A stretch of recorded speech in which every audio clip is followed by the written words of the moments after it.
warahmatullahi wabarakatuh. Perkenalkan, nama saya Aziz Wando. Kali ini saya akan mengemukakan salah satu teori yang disampaikan oleh Bapak Sosiologi ataupun pakar sosiologi, yaitu Auguste Comte. Untuk mengetahui kelanjutannya, terus saksikan video ini.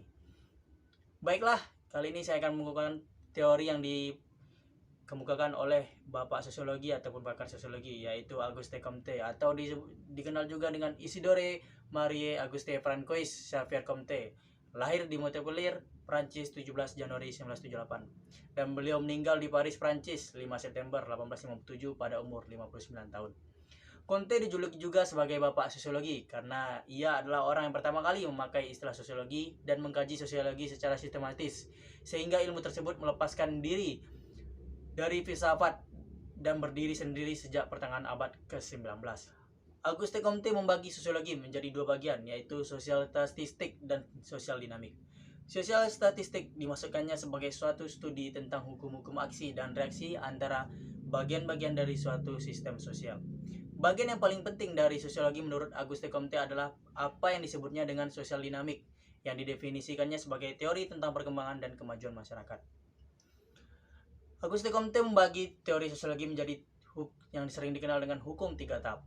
Hukum ini merupakan generalisasi dari tiap bagian dari pemikiran manusia yang berkembang semakin maju melalui 3 tahap pemikiran. Yang pertama, tahap teologis. Tahap ini merupakan tingkat pemikiran manusia yang beranggapan bahwa benda di dunia ini mempunyai jiwa dan itu disebabkan oleh suatu kekuatan yang berada di atas manusia ataupun kekuatan dewa ataupun gaib. Pada tahap teologis ini, manusia percaya bahwa di belakang gejala-gejala alam terdapat kuasa-kuasa adikodrati yang mengatur fungsi dan gerak gejala-gejala tersebut. Kuasa-kuasa ini dianggap sebagai makhluk yang memiliki rasio dan kehendak seperti manusia. Tetapi orang percaya bahwa mereka benda berada pada tingkatan lebih tinggi daripada makhluk-makhluk selain insani. Kemudian tahap metafisik. Pada tahap ini manusia masih percaya bahwa gejala-gejala yang ada dan terjadi di dunia ini disebabkan oleh kekuatan hukum alam atau supranatural.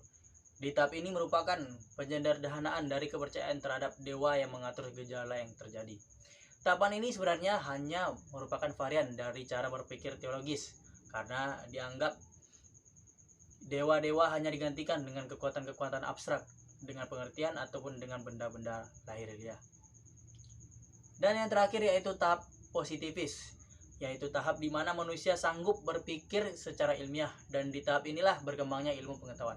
Orang tidak mau lagi menemukan asal-muasal dan tujuan akhir alam semesta atau melacak hakikat yang sejati dari segala sesuatu di balik sesuatu. Pada zaman ini orang berusaha untuk menemukan hukum segala sesuatu dan berbagai eksperimen yang akhirnya menghasilkan fakta-fakta ilmiah terbukti dan dapat dipertanggungjawabkan. Kemudian ada keteraturan sosial. Keteraturan sosial adalah suatu keadaan di mana hubungan-hubungan sosial yang berlangsung di antara anggota masyarakat berlangsung selaras, serasi, dan harmonis sesuai dengan norma dan nilai yang berlaku dalam masyarakat.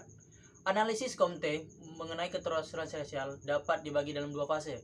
Pertama, usaha untuk menjelaskan keteraturan sosial secara empiris dengan menggunakan metode positif. Kedua, usaha untuk meningkatkan keteraturan sosial sebagai suatu cita-cita yang normatif dengan menggunakan metode-metode ilmiah, tetapi menyangkut perasaan juga intelek. Sekian yang dapat saya sampaikan. Mudah-mudahan video ini sangat bermanfaat bagi Anda semua yang menonton channel ini. Terima kasih. Saya ucapkan assalamualaikum warahmatullahi wabarakatuh.